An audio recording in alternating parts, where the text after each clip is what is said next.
you sort of being, what do you say? You're a face of Islam in your country. So whatever I do will be connected to Islam. So if I would go out and, I don't know, do something bad, if I'm sort of connected to saying, oh, he's a Muslim, then whatever I do will also sort of bias their look on Islam. And I think it might have to do with people rather than religion. You read about the wives of Prophet Muhammad, like Khadija, Aisha, and so on. I've read partly what is said in a few of the hadiths, but also I think you can find it easily in the actual Quran how to treat. If you read, I mean, Al-Baqarah, for example, goes through a fair number of rules of how to live, and by following them, there could be no violence towards a woman.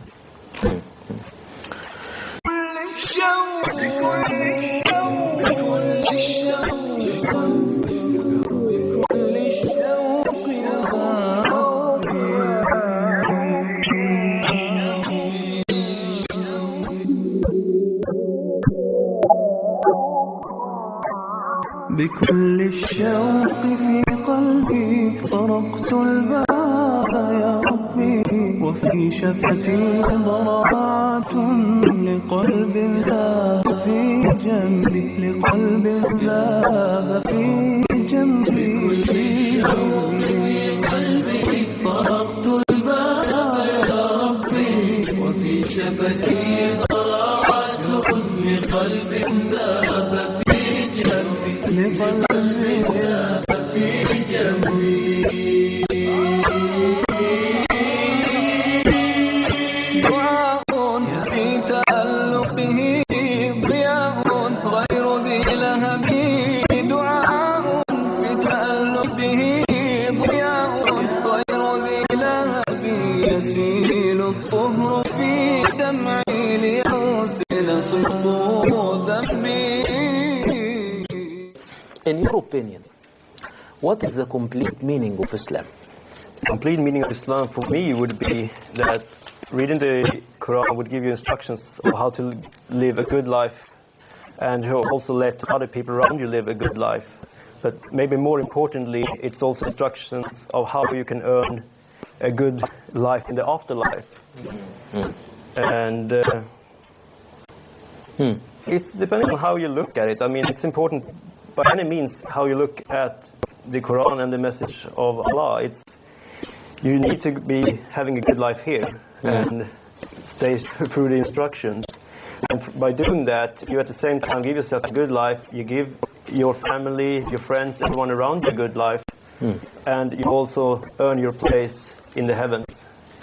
And I think that would be my answer to that question. How to treat people? Yes, how to treat people and your father, your mother, and so on. Everyone. I mean, everyone around you will be affected by what you do, and all the decisions that you make. There might be small things, there might be good things. Everything will affect everyone around you, and eventually that effect will sort of ripple onto other decisions. So if you follow a good lead and have your intent of being a good person and embracing the values of Islam, you will make sure that both your family will prosper, but yourself, you will feel good about yourself, which might be really important, and you would also make peace with Allah and saying that, okay, I have lived a good life, I have followed your instructions, and by that you will sort of make yourself sure that you have your entry into heaven. I want to ask you one more question. What's your impression when you are listening to Quran recited by others? My impression, it depends, I would say, because if it's in Arabic, of course, I don't understand it, and most recitations are in Arabic. So far, I haven't actually listened to anyone that's in English. But I've seen, for example, on YouTube, 6-year-old kids reciting the full Quran. But even though it's impressive in itself and as an achievement, I would be more impressed about someone who actually lived fully by the Quran rather than being able to actually recite it. Knowing the words won't make you good Muslims. And even though you know all the rules in football, you won't win the game. It's all about actually doing, not just saying. And through that, I would say I know a lot of people, and I met a lot of people that have listened to the words of Quran and do so daily, whereas they don't actually live by the same values as they sort of embrace and say that they are part of. So for me, reciting, yes, it's nice to hear, but it's more important that the person who recited actually live by those rules. لماذا أسلموا؟ Start with me waking up and, depending on the time, possibly then making the morning prayers and eating breakfast and go to work.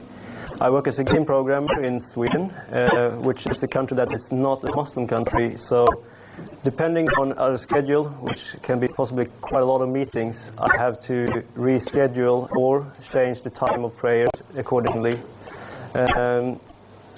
If this would be a Friday, I would go to the Stockholm Mosque, which is just a few minutes walk from my work, and there do the prayers. As working in the game industry is quite hectic, I work late, so most of the prayers will be done at work, which has posed no problem so far because we have a room which can be used as a prayer room. After my day at work, I usually go home or I go to my parents' place. And if I hang out with my friends, we can play games, we go out in the city, movies, all the normal things that people in my age do. If I go to my parents' place, we usually have discussions, and since I converted to Islam, the discussions quite often is on the topic of Islam. I'm very grateful for my parents not having any objections to me converting to Islam. They basically just said that if this is my choice and I truly believe in it, then this is the right path for me. And we have good discussions about why I convert and how our beliefs differentiate. And so far I have actually had no problem whatsoever converting to Muslim and being a Muslim in Sweden. I could believe that people coming to Sweden from other backgrounds and not being pale as me being could face some other difficulties, but for me, my day hasn't changed and I converted. I do the same things I did before, and I just enjoy life as good as I can and try to be as a good Muslim in my daily life as I can be.